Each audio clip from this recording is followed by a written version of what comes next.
Matrimonial alliances అనేవి మగధ బలోపేతం అవడానికి కారణాలు. ఏంటి మ్యాట్రిమోనియల్ అలయన్సెస్?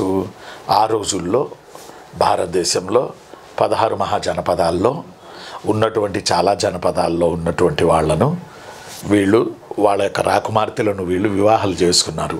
మగధను పాలించిన రాజులు వివాహాలు చేసుకోవడమే కాదు, ఆ రాజ్యాలను పొందారు.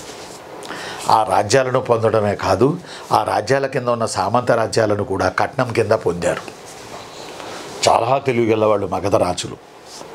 మగధను ఏలిన ఆ 5 రాజవంశాల్లోని రాజులు చాలా తెలివిగలవాళ్ళు. ఫర్ ఎగ్జాంపుల్ ఇది Brihadratha dynasty, Haryanka dynasty, Shishunaga dynasty, Nanda dynasty, Nanda వరకు ఈ 4 మెయిన్. ఈ 4 డైనాసిటీస్లో Brihadratha dynasty, Shishunaga dynasty, Haryanka dynasty, Shishunaga, Nanda ఈ 4 ఈ 4 నంద డైనాసిటీలో ఈ 4 నంద డైనాసిటీస్లో నందులు అనేవాళ్ళు అంత పవర్ఫుల్ కాదు, గొప్పవాళ్ళుగా చెప్పజాలరు. కానీ నందులలో ఫౌండర్ ఉన్నాడు మహాపద్మనంద. అతనిని భారతదేశపు తొలి సామ్రాజ్య నిర్మాత అంటారు. అర్థమైందా మీకు? First emperor of ancient Indian history, first emperor of ancient Indian history అంటారు మహాపద్మనందన్, ఫౌండర్ ఆఫ్ నంద డైనాసిటీ.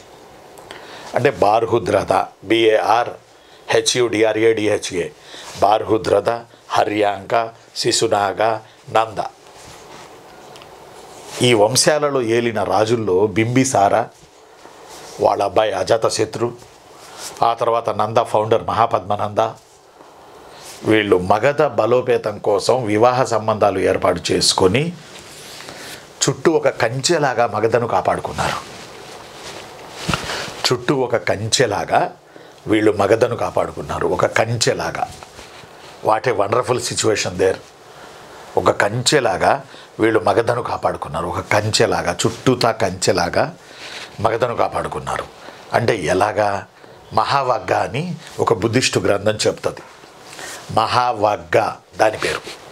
నాన్న మహావగ్గ అంటే మగధ స్ట్రెంథన్ అవ్వడానికి మ్యాట్రిమోనియల్ అలయన్సెస్ ఎలా యూజ్ అయ్యాయి అనే పాయింట్ మనం ఇప్పుడు చెప్తా ఉన్నాం.